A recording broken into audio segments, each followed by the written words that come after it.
This podcast is sponsored by nobody. Hey dudes! Welcome to Splat from the Past, the only 80s themed horror sci-fi show where things can get totally radical. Now today, I will be welcoming back the gorgeous, the talented, the always awesome and lovely Stephanie Dees. The little girl in the penguin costume in Halloween 4, and we're going to nerd out on books today. This is going to be the first ever book nerd out. I thought to myself, I should do a book nerd out, and who should I do it with? And I thought Stephanie Dees, she's a reader, and so we are going to do that today. It's going to be a first time experience for me. We're going to talk about fiction, nonfiction, horror books, you know, biography and memoir and all the stuff like that. And it's going to be great. I just love Steph like a big sister. I love her positive energy and her upbeatness.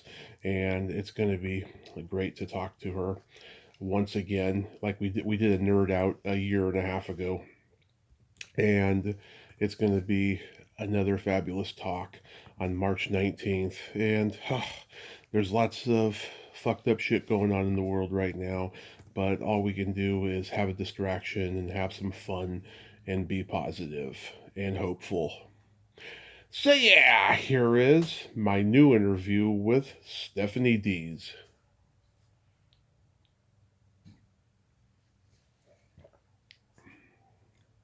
Hey, Steph, welcome back. How are you today? Hi, Tommy. I'm good. How are you? I am blessed now that I'm talking to you. Oh, that's very sweet. Sorry Yeah, about the technical difficulties, as usual. that's perfectly fine.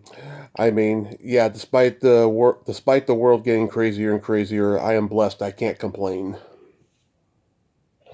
Well, that's great. Same here. There's a lot of terrible things going on, but life is pretty good, and I'm a fortunate human being. So you just gotta appreciate what you got, right? Absolutely, that's all we can do. So this is my first book nerd out, and I know that you're a reader, and so I wanted to do Oh yeah. my first book nerd out with you. I thought that would be perfect. Okay. I feel honored. Absolutely. So let's start with childhood beginner books. Like, do you remember which Uh, ones you read? yeah, for sure I do. So I'm gonna preface this by saying that I taught myself how to read before kindergarten. Wow. So I was reading uh, and got kicked out of kindergarten. They moved me to first grade. Oh. Um, I was reading Beverly Cleary, like Ramona Quimby. That Mm-hmm. was like my jam. Um, those were, and I'm of the mind also. I remember the Berenstain Bears books, but the Mandela Effect is alive and well because I remember them being Berenstein, Yeah. not Berenstain, and I was learning to read on those books, so I was sounding them out. So I am very, very clear that it was an E, not an A. But I digress. I read those, but once I got into chapter books, yeah, it was Beverly Cleary. Then I got into the Sweet Valley or the Babysitters Club, Mm-hmm. Yep. and then the Sweet Valley Twins, and then moved on to Sweet Valley High. Wow. I started learning to read in first grade. It took me a little longer, a little slower and stuff. I was in a special reading class where they were teaching me how to read, Hmm. and it started out just by, individually sounding out each word before I could, read the entire sentence. And Right, of course. oh my God, I am, to this day, I'm a huge Dr. Seuss fan, and our lib Oh yeah. our library at my elementary school had all of them, and I was always checking them out to read at home. My favorites were Oh, the Cat in the Hat, How the Grinch Stole Christmas, I Can Lick 30 Tigers Today, which is a weird title. Um, Green Eggs. I've never read that one. Oh, that's a classic one. Um, I'm gonna have to look it up. That's great. yeah, Green Eggs and Ham, Dr. Seuss on the Loose, which had the Star Belly Sneeches. You know I love belly buttons, Oh yeah. and Hop on Pop, which was another weird one. And I Right. I wasn't a big fan of the one fish, two fish, red fish, blue fish one. That one just never really No. appealed to me. Um, and then Yeah. It uh, got kind of overdone, overhyped. yeah, and then there's the Foot Book, which was another weird one. And yeah, so I loved Dr. Seuss books, and I watched the animation specials on TV when I was a kid. I remember like loving Dr. Seuss. And did he write "Oh, the Places You'll Go"? Is that Dr. Yes, Seuss? yes, that is. And Yes, I loved that one. I think that book got banned recently. Get out. Why? I don't know. There was something problematic in there, I guess. Oh no. See, this is I don't know. Um, have, have you ever driven through Northern California? I've driven throughout Like, California, yes, because I'm a California native. okay, so the plant life in Northern California, whenever I'm driving through it, Hmm. I can see his inspiration for his illustrations everywhere. Like all Right. the plant life looks very much like Dr. Seuss illustrations, and I think Hmm. it's it's unique to that region. Like I don't see it anywhere else. Even something like about where the artichokes are grown. Like I don't know, I just see stuff and I'm like, that looks like a Seussian character. It's kind of fascinating. Ha, that is fascinating. Yeah, I mean, I've driven through and I've seen very beautiful green, plants and bushes everywhere and stuff. And it does seem like something right out of a Mhm. book, you know? Yeah, exactly. Yeah, it's kind of fun to be able to make the connection. It's like, oh, well, he lived here, and this is what he looked at every day, and then this is what he drew. Yeah, It's kind of neat to see that through line. I'm sure that's true. Yeah. Do you remember Hmm. Dr. Seuss's I Can Read All by Myself books? I don't think I read those. Yeah, they came out in the late 50s.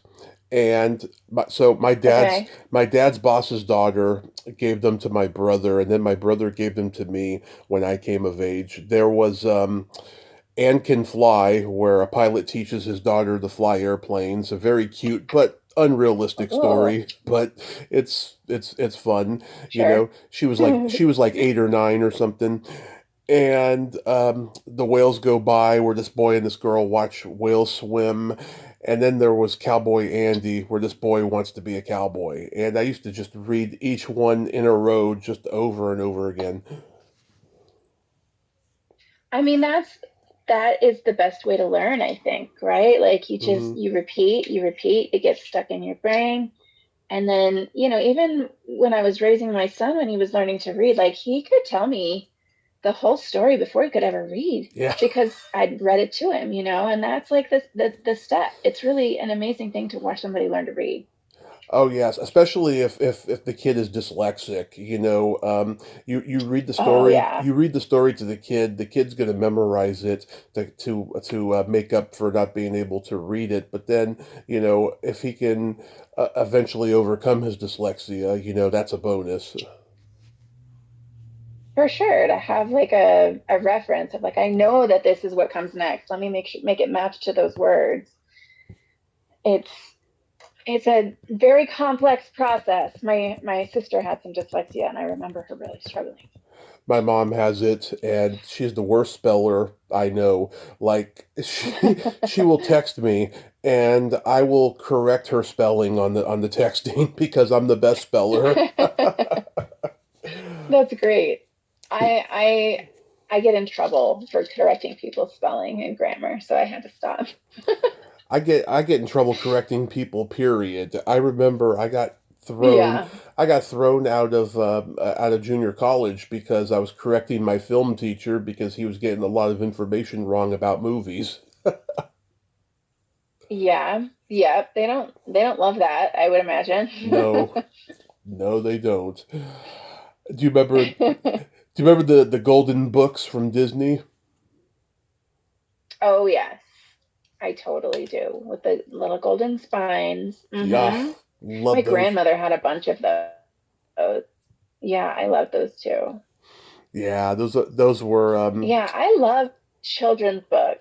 Like when my son was very little, we had to read several times a day, and the artwork is just so unique and so such a lovely addition to a good story. And it's sometimes I'll just like look at new children's books that have come out because I think it's there's something really nostalgic and I don't know, kind of nourishing about children's books that I don't have the opportunity to look at as much anymore.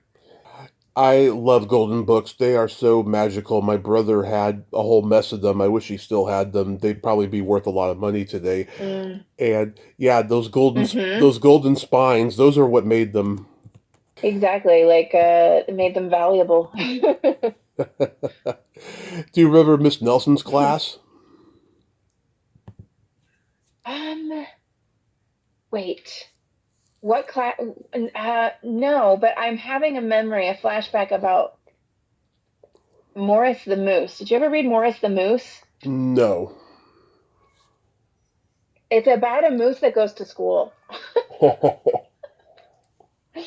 Oh my I God. can still see the artwork in my head. Yeah. Yeah, no. Okay, what's Miss Nelson's class about? I don't know that one. Okay, so it's about this teacher, Miss Nelson, who loves her students. She feels like the kids take her for granted. They're always acting up in class and what have you. So she goes incognito as a very mean teacher named Miss Viola Swamp. And there's like three there's like three of these books, including one where they're playing Pop Wow. Warner football and she's the coach, you know. And at the end of every Uh-huh. book, she takes the disguise off and reveals, you know, who she is. And then the kids have learned their lesson. And in today's world, you know, she'd be labeled a sociopath for fooling her kids like that, Sure. you know. But 100%. but They'd be we traumatized. Yeah, but we were read those books in like kindergarten from my teacher, and I just loved them. That's great. Yeah, I trying to remember as you're talking, I'm having all these flashbacks of books that I read as a kid. I remember reading Blubber. Oh Did you ever yeah, read Blubber? Blubber, yeah. Uh-huh. Uh-huh. I remember that. Um, I mean, Ramona Quimby, age 8, was a huge one for me. Hmm. Like, I think I memorized that book. I Yeah, think it was the first, like, quote unquote, like, chapter book that I read by myself. yeah. Do you remember Pierre and And the I just loved her. Yeah? Do you remember Pierre and the chicken soup with rice? No? That okay? That was a book that came with a record album. It had like a sing along part of it, and Oh, okay. it's about this boy named Pierre who did bad things and karma would come back to him. And so like Carole King did the singing on the album. And Oh, great. yeah, and there's a song called I Don't Care where Pierre is like standing on his head or jumping off of things and Carole King's the mom telling him what the consequences are and he keeps saying I don't care. Pierre don't care. Yeah, exactly.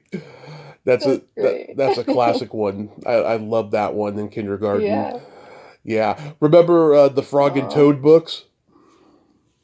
Uh-huh. Definitely. Yeah, I learned about willpower from from at least the first book. Um, like Oh, yeah. every time I hear that term willpower, I think of Frog and Toad. Life lessons, right? They Yeah, they do double duty, these books. yeah, yeah. That's great. Yeah, so those like beginner books are like my favorites and stuff. Do you like the movie star biographies and memoirs? You know, I don't really get into memoirs as much as I should. I read a couple. Usually do more fictional. Hmm. So I read like there's a fictional. memoir about Marilyn Monroe called, I think it's called Blonde. Uh-huh. Um, and it's definitely not all true, but there's a lot of truth in it, and you can obviously tell who she's writing about.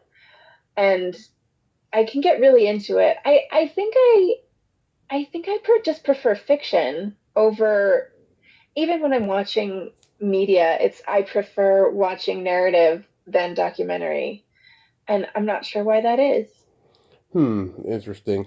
Yeah, I mean, I love old Hollywood biographies. I'm very critical of celebrity memoirs that come out today. You know, we live in such a litigious society now where people are afraid to name names or be salacious like they used to be. And so Right. I try not to read my guest's memoir beforehand because they usually ask, "Did you like it?" And I don't want to disappoint them because 9 out of 10 times I don't, you know? And Right. there Right. and there's been times where I read the book long after the interview and I found things in it that I can relate to. And when I reach out to them and tell them that, they either ghost me or say something that tells me that they only wrote it just to be salacious or get back at the other person involved in the story. And that really disappoints me a lot, Mm. you know? Yeah. Yeah, no, I can see that.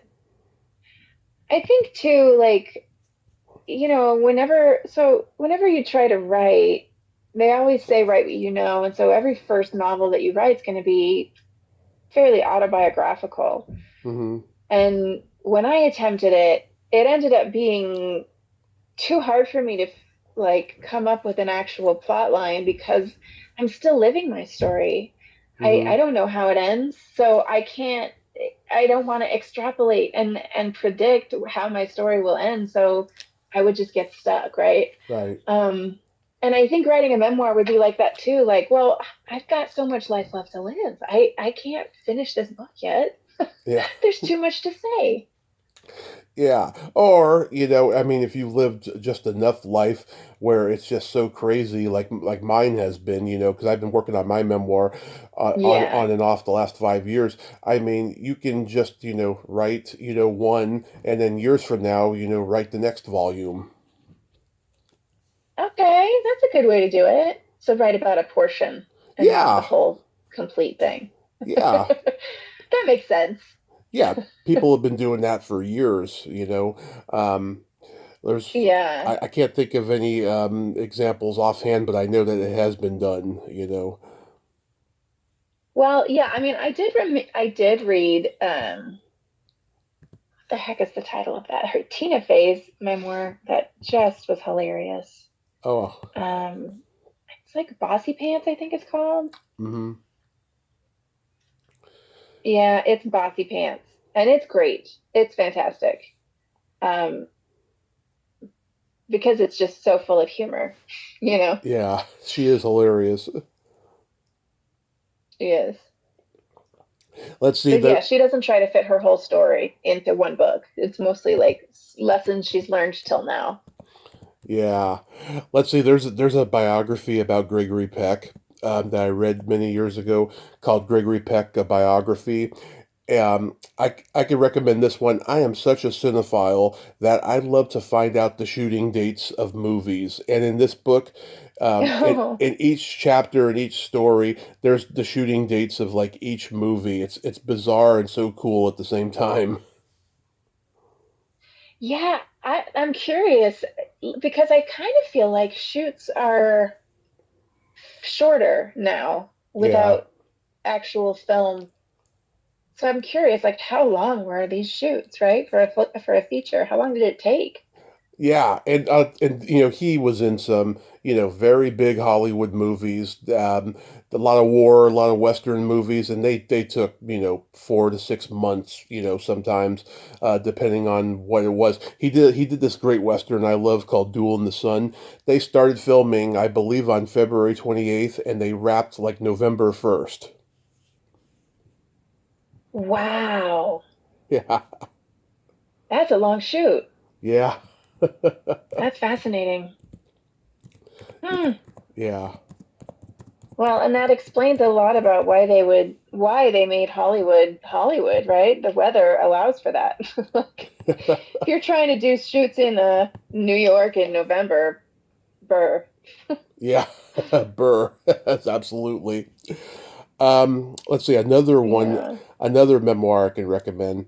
My friend Shelley Herman, she was a page at NBC in the 70s, and she's got this fun and Mm. bizarre memoir out called My Peacock Tale, and it's really funny and really Mm. entertaining.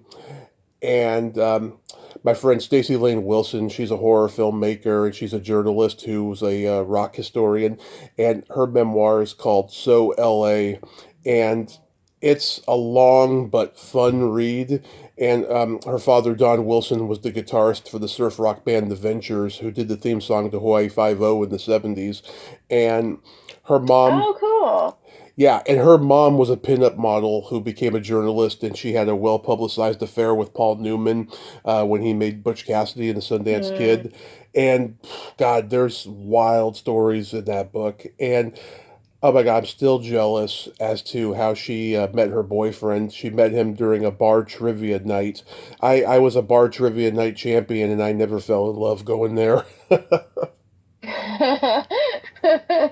Oh, those were the days, weren't they? Yeah, yeah. How fun. Those sound very compelling. I'd like to see those. I'd like to read those. Yeah, My Peacock Tale and So L.A. Those are really good ones. Uh, do you like murder? Okay, I'll put them on my list. Do you like murder mysteries? I do. I recently read one called, let me see if I can find the name of it.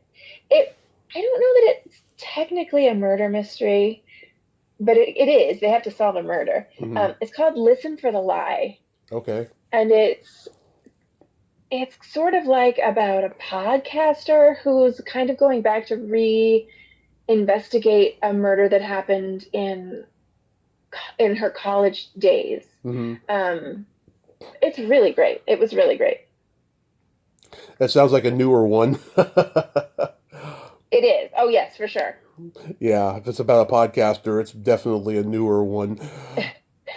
It Yeah, definitely. I think it came out last year.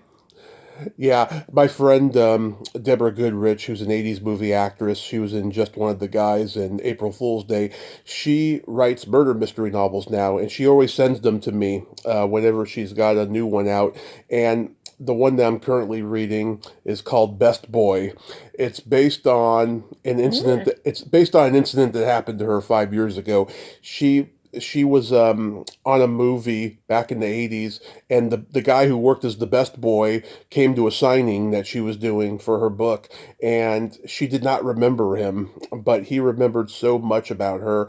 And she decided to write a whole murder mystery book about it, about this woman who meets this guy who was a Wow. best boy on a movie she worked on, and then a murder plot, ensues.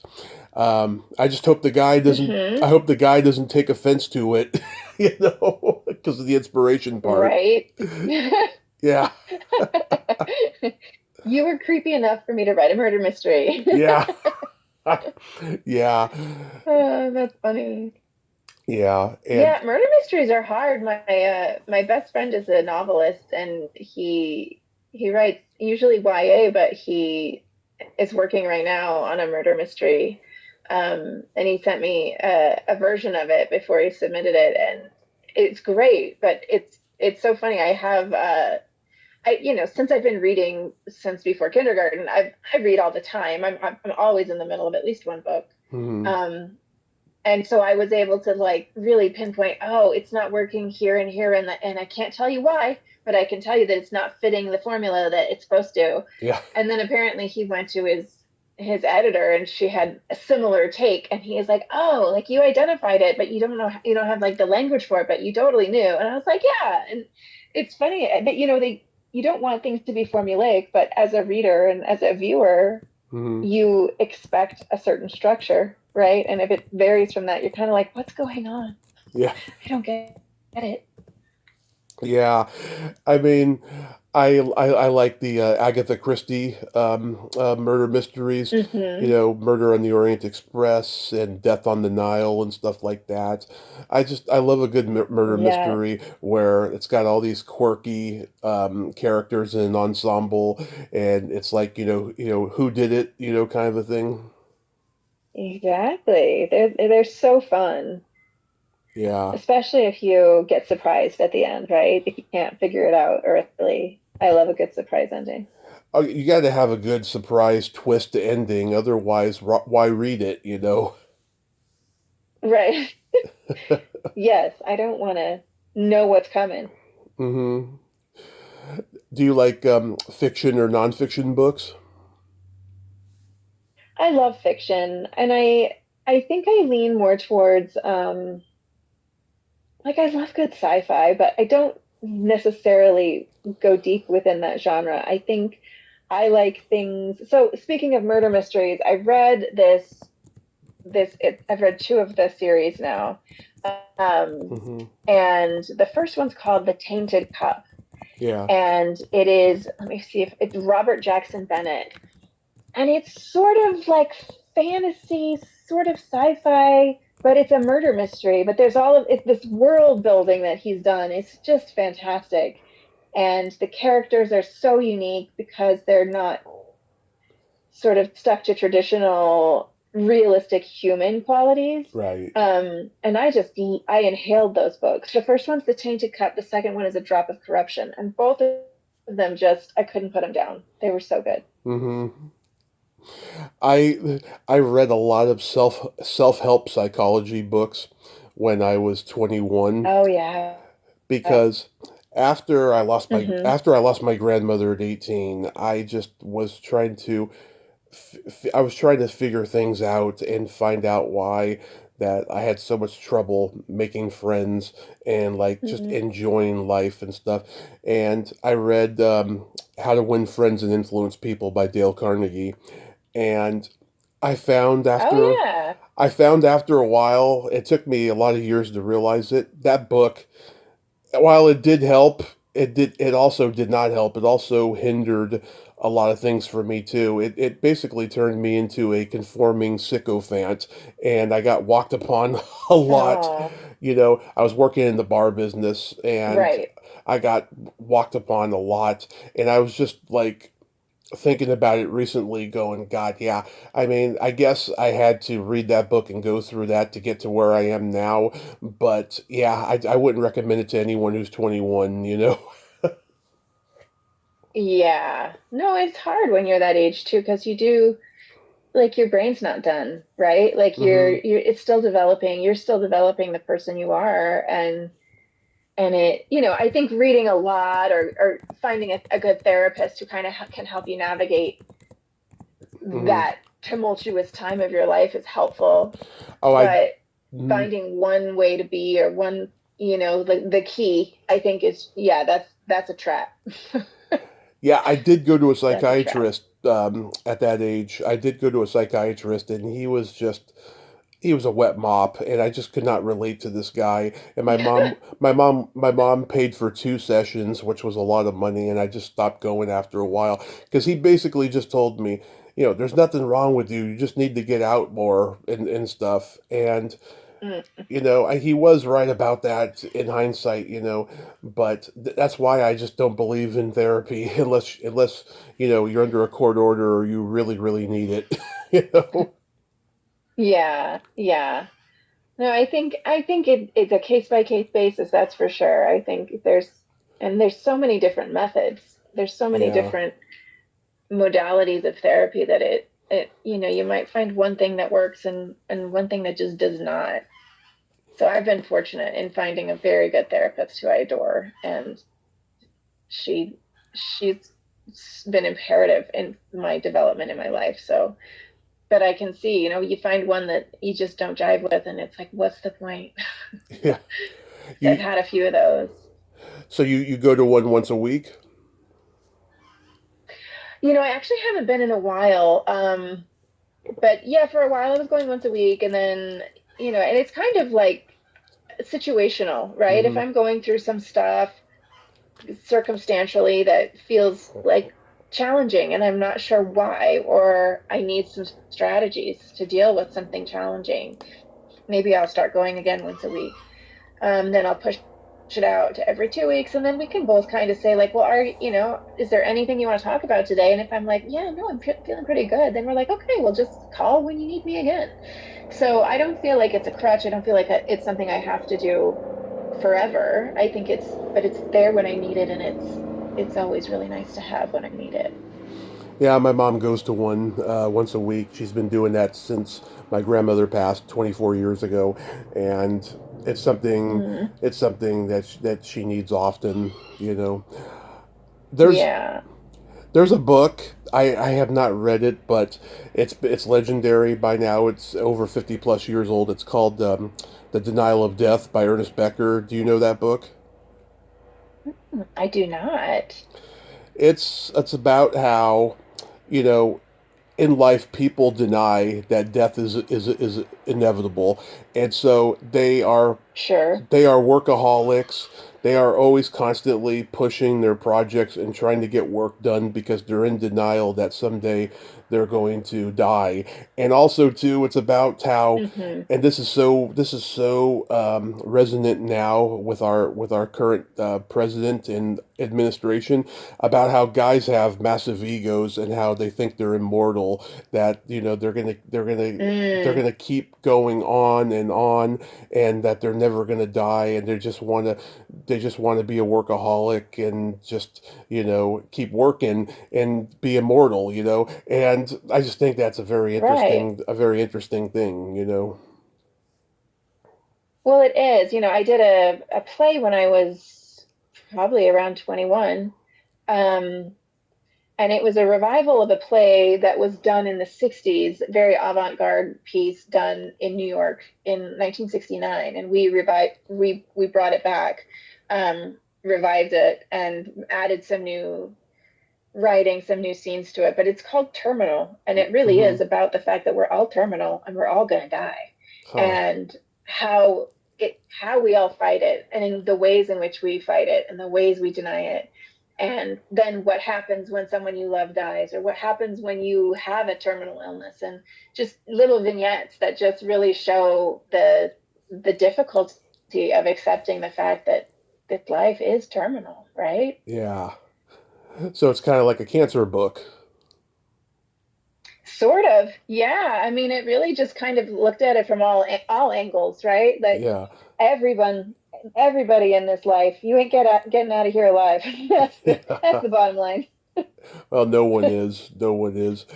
Yeah. That's right. No one is. That's crazy. Now, this is kind of murder mystery adjacent, but like horror books. Do you like horror books? Mm-hmm. So I don't know that I've gotten into too many of them. I think my favorite time to read is before bed, and Hmm. I'm pretty sensitive to nightmares. So if something's very scary, it's not the thing for me to read before bed. But I do like a good thriller every now and then. I think the scariest book that I read was a long time ago, but I think it's pretty appropriate now. It was called Robopocalypse. Did you Hmm. ever read that? No, I've heard of it though.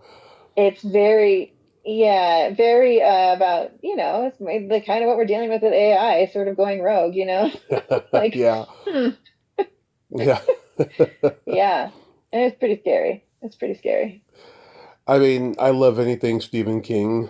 Um, there's Yeah, Stephen King's great. there's a goth novel I always recommend, Flowers in the Attic by V.C. Andrews. Um, Oh, it made yes, it made a pretty bad movie in 1987, but the book is great. And V.C. Andrews, yes. she was this lady in a wheelchair who wrote a string of goth novels for years. And, I'm trying to remember, I think it was on IMDb. It says in her biography, it said she didn't have a family. Books were her children. Oh, oh, Yeah. that. I could see that. Yeah, they become your babies for sure. Yeah. Yeah, when I was a teenager, I really got into like Dean Koontz and R.L. Stine and, I Know What You Did Last Summer Oh and yeah. all of those scary books. Yeah. And I read a bunch of Stephen King. People forget that I Know What You Did Yeah. Last Summer was a book because the movie came out right after Right. Scream, and so they thought it was a Scream ripoff. Right. Yeah. Exactly. But like, no, that was around before Scream. I Yeah. remember it. Yeah. And then of course Yeah, those are great. Final Destination came after that, and Urban Legend, and everyone was saying they're all ripping off Scream. Uh-huh. Right. Which they weren't, but I could see like any sort of pop culture horror, I guess, is a derivative of Scream if you want to get specific about it. Yeah, because they saw the market, They're like, okay, Scream hit at the box Yeah. office after the slasher craze had been dead for a little while. Then Right. every teen slasher movie is a ripoff of Scream. Yep, exactly. Even though it was around long before. Yeah. Did you ever read the Scary Stories to Tell in the Dark books? Oh, yes, I did. I had forgotten about those. Yeah, Yeah. that was a good book. It was very scary. Yeah, I was like in junior high when those books were starting to get popular, and there was one, oh my God, it made me sick, where it was like a dead person is haunting these alive people because he lost his big toe when he was buried, you know? Yes. Oh God, yes, I remember that one. Ew. It's Yeah, gross, right? yeah, that's very gross. And the one where I don't want to do any spoilers, but it's gross. it's really gross. And then there's one where people are being made into sausage. That one really made me sick. Yeah. Uh-huh. Uh-huh. Yep, same. Yeah, and they actually made a movie a couple years ago of Scary Stories to Tell in the Dark, and I didn't get to see it, but I do want to see it though. Oh, I think I did. I Uh, think I did see it with my kiddo who was just getting into horror movies. He loves them. yeah. And uh he that one was a bit much for him, Oh yeah. to be quite honest. Has he seen Yeah. Halloween? Has he seen Halloween 4? No, no, I haven't shown it to him yet. That's one that we should watch actually this year. I think Yeah. he'd be into it. Yeah. I'm sure he's seen the scene that I'm in Mm, because, yeah. I have reels and stuff, and Yeah. I taught a acting for the camera summer camp for kids last summer, and my son helped out, and so all the kids wanted to see the stuff that I did at their age, so I showed some of the scenes I did, and so he's definitely seen that scene. It's not so scary. Yeah. That's great.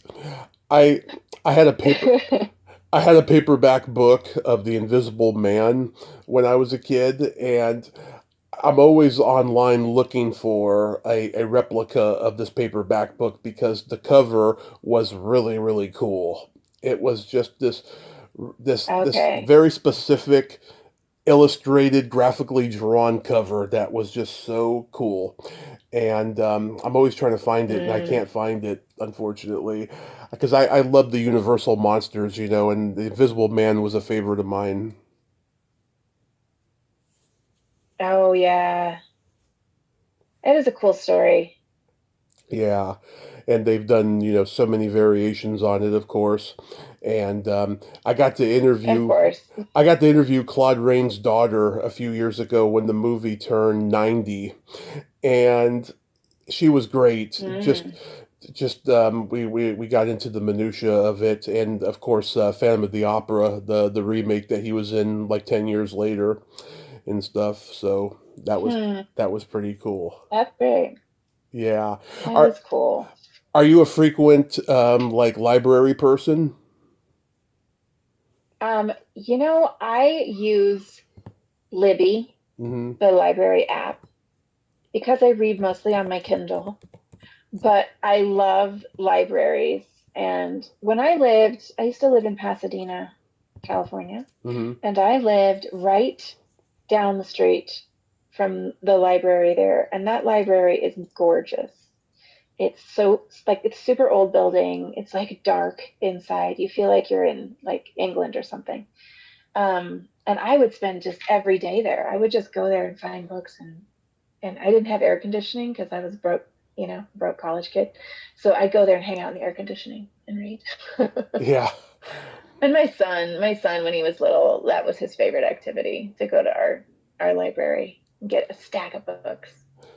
For 9 years, I lived in the same apartment, and it was right across the street from the apartment, and the police station Mm. was right next door to it, and there was a dog park connected to it. Used to love there. It was the most peaceful place to go, and I went to that library all the time to check out books and rent movies and all of that stuff. And Mm-hmm. they had the best biographies that I used to go read of old movie stars and stuff. That's so great. And look at you now. You've used all that knowledge to do this. Good for you. Yeah, and the cool thing about the library card system in my area in the Bay Area is that the card can be used at any library, and so I used to travel to libraries too if I couldn't find something somewhere, you Oh know. yeah. Yeah, Yeah. It's so great. Libraries are such an amazing resource. I adore them. I know. And then there's I think been in another life I was a librarian.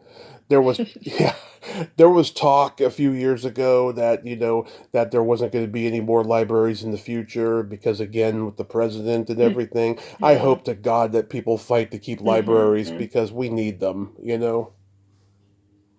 We sure do. We sure do. I mean, they're so valuable. I have a friend who's a librarian in the Los Angeles area, and the stories that she tells, and just about what is required of librarians now. Hmm. Like, it's not just about finding research materials or, a specific book from some different location. Like, they have to help people navigate homelessness. They have to help people apply for jobs and use the internet in a way that, this is their only place to do that. And there's sort of this first line of defense against the failures of society, right? And Right. so they are super valuable, and I really hope that we all continue to support them in every way we can. Yeah, yeah. Yeah, it's just a scary thought. I moved here to Modesto almost 3 years ago, and the library here was being remodeled and stuff, so it was closed for a long time. I don't know if it's reopened, but the moment I find out that it's operating, I'm gonna go get my library card. Yeah, that's right. Get right on that. That's awesome. Yeah. Have you seen the new lending libraries that they have in certain libraries where they have like tools and they have like 3D printers and they have sewing machines. They have like all sorts of like crafty things that you can just borrow instead Mm, of, having to buy it just to use it for one thing. They've got all sorts of resources for people to just use, which I think is brilliant. I did not know that. That's new to me. Yeah, and it may just be here in Colorado, but I got the feeling it's going to be nationwide soon. I don't know if every library will have it, but many of them already do. I'm sure it'll expand. Yeah, it starts one place and then it just Yeah, keeps growing everywhere. Yeah. exactly. Yeah. Exactly. Yeah. And bookstores, a lot of bookstores have closed and a lot of people buy books online, but I still Mm. like going to the bookstore. I'm still a Barnes and Noble person. In Oh, me fact, too. that was my first job Mm-hmm. when I was in high school. I worked at Barnes and Noble Mm, and I cleaned dust off shelves. that's Now, great. when you go to Barnes and Noble, you barely even notice there is dust, but there's more dust on those shelves than you Right. realize. And I cleaned out Oh, I believe it. With all the paper. yeah, and I cleaned out so much of it. I have allergies, right? And so I took Claritin for years until I overcame a lot of my allergies. And so I sneezed a lot when I was working at that job, but I had fun doing it. That's great. I love a good Barnes and Noble. Yeah, the smell of books, like I remember So whenever we would travel, I remember being about 7, maybe 8, Hmm. and I was going to be going on my first, not my first, because I traveled internationally at age 3, but this was my first like airplane trip of me being kind of more conscious. Yeah. And the best part about it was that my mom took me to the bookstore and she says, you can pick out any books that you want. And that was like jackpot for me.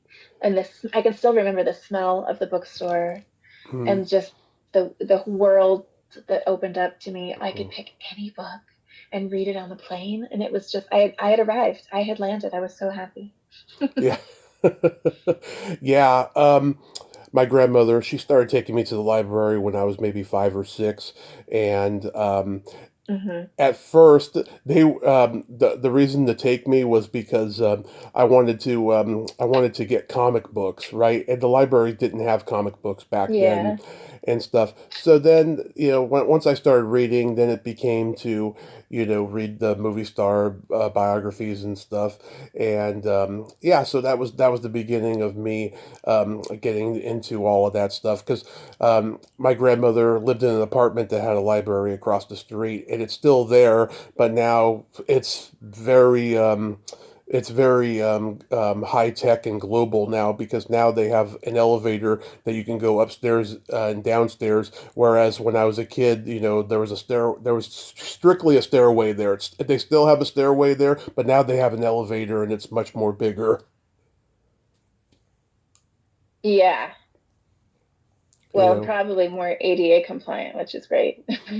yeah. And a lot more kids there too. The library system has become very kid oriented, over the last 30 Mm, years. Whereas when I was a kid, I just remember seeing a lot of adults there when I used to go. yeah. Yeah, I think for parents it really has become that third space that they need, right? Where kids are allowed and kids are encouraged and then it sort of fosters this love of reading Hmm. in kids and a love and a respect for book. And I'm really happy that change has happened because I remember needing a place to go in the afternoon that didn't cost money, that was just get us out of my house because I was going insane. And the library was always the place. It Yeah. was really helpful. Do you remember book fairs? Oh, I loved book fairs. Yeah. Do they still exist anymore? Because I never hear about those. Yeah, they do. I would that so I used to volunteer at my kids' elementary school, and that was they could always count on me for book fairs. I'd go and work the cash register at the book fair just so that I could go and look at all the books, touch them, smell Yeah. them. Yeah. Oh yeah. You would find some gems at those book fairs that you wouldn't find regularly, For because sure. like people would just donate to them. Yeah. Yeah, if they didn't like Yeah, something, I love the book fair. that they got, they would just donate it to the book fair. It was so easy to do that back Yeah. then. you know. Yeah. Yeah. I don't know if you did this in elementary school, but my favorite days were they called them readathons, and it was just like a day of reading, and you could wear your pajamas and bring like a pillow and just lay on the floor and read all day. Did you Oh. ever have those? Oh no. No, I don't think we My did. favorite I day don't think we did ever. anything where we showed up in pajamas or anything like that. No. It Wow. was great. It was like I think we had to earn them, you had to earn the readathon, but then it was like, yes, this is all I need. I No. am a total book nerd, proudly, and I won a trip on a game show when I was in my 20s, Yeah. early 20s. Um, and I took my best friend. We went to Mexico, to Puerto Yeah. Vallarta, Hmm. and she's a book nerd too. And we like literally all we wanted to do was sit by the pool and read all day. And that's all we did. And it was the best vacation ever. Nice. Nice. Oh, that's so cool. Yeah, it's hard to beat. Oh, do you like erotica books? Yeah, I mean, I haven't read one in a while. but yeah, early, like before I got married, before I was with my partner now, yeah, I loved it. It was like a way to explore your own fantasy, right? Like, well, Yeah. what is exciting to me? I think they're great. Yeah. I have a few recommendations if you want to spice up your sex life now. Okay. There's a book called White Angels. It was written by Jennifer Edwards, the daughter of legendary director Blake Edwards. She's a friend of mine and a two-time guest of the Oh, podcast. And I think this book sweet. it started out as like a memoir slash novel of her early teen years or something like that, or her early 20s. And Okay. then it turned into an erotica book. And she's like the least erotic person ever, but like, I don't know, it turned into something that she was like, oh my God, I just wrote an erotica book and it's good, and everyone else around her started reading it and was like, oh yeah, you should publish this. So it's really, really cool because a lot of the time, she's telling a really, really cool, kind of sweet story, and then she ends up pulling the rug out from the reader by saying things like, then I gave him a blowjob, or he sucked my toes, or something like that, something erotic like that. Yeah. So I recommend that one, Yeah. White Angels, and then Okay. and All then right. and then there's Tinder Love. Now, another 80s movie actress who was also in Just One of the Guys, Tony Hudson, wrote this. And it's this erotica book she wrote just before the pandemic. She was doing a lot of Tinder dating. And this book is about all the romances she had during that. And it is hot. I mean, titillating to the fullest. And I cannot recommend that one enough. Okay, great. And what's the title of that one again? Tinder Love by Tony Hudson. Oh, Tinder Love. Like Tinder, like the app. Yeah, yeah, because she met these guys on Tinder. Great. Yeah, Yeah. so, Love it. yeah. Okay, I'll check it out. White Angels and Tinder Love, definitely. So, Great. do you have any upcoming movie roles or anything you can talk about? I can tell you that I'm co-writing a short sci-fi rom-com, Hmm. and I'll be starring in it. A sci-fi rom-com. It is about a sci-fi rom-com. It's about AI and quantum physics. Hmm. So, perfect fodder for romance, but it's actually really great. I'm very excited about it. We Hmm. uh we've got a director attached and we're in pre-production right now. So it's all happening. It's going to be really exciting. Planning to shoot in July. Wow, that is so cool. And thank you. Yeah, I'm very excited. It's the first time I've written a screenplay. I had to do a crash course to Hmm. figure it out, but I feel like we did a good job. We've made about 50 different versions. Yeah. We finally landed on one that we're happy with. So yeah, it's cool. Wow. So, what propelled you to write a sci-fi rom-com? Well, I'll be honest that my writing partner, I met him on set of a film that we were doing in like November, and he had this gem of an idea, and but he'd never made a film either. He'd never written a film, and so we just hit it off on set. And he said, "Well, hey, I think I want to make a movie. I just want to figure it out. Like, I don't want to go to film school. I want to invest in just making a movie and learning that way." And he said, "Do you want to read this screenplay for me and give me your take? Because you've read a lot of screenplays in your life." And I said, "Sure." So I read it and I said, "Well, I like the idea, but this lacks structure." And so I think you need to read about how to write a film. Hmm. And he said, "Well, do you want to just help me tell this story?" And I said, "Do you want me to help you write it?" And he said, "Yeah." So that's what started it. And then we just started writing together. And so, yeah, I really like had to do a quick study on not only the structure of film, but the structure of short film, which is very different. It's very challenging to tell a complete story in under 20 minutes. So it requires a lot of everything doing double duty, every scene, every line. it's got to serve like more than one purpose. It's got to, push the plot forward. It's got to tell you something about the character. It's got to make people laugh, if it's a comedy, which it is.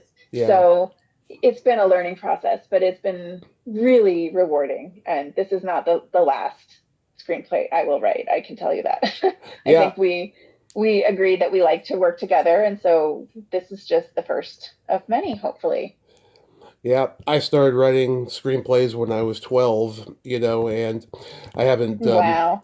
haven't, published anything or gotten anything made, but, it's something I love to do. I love to write in general, and wow, Yeah. that is so cool. Yeah, I hope, it does very well Yeah. for you. It goes on the film Yeah. festival circuit, and it wins awards. Yeah.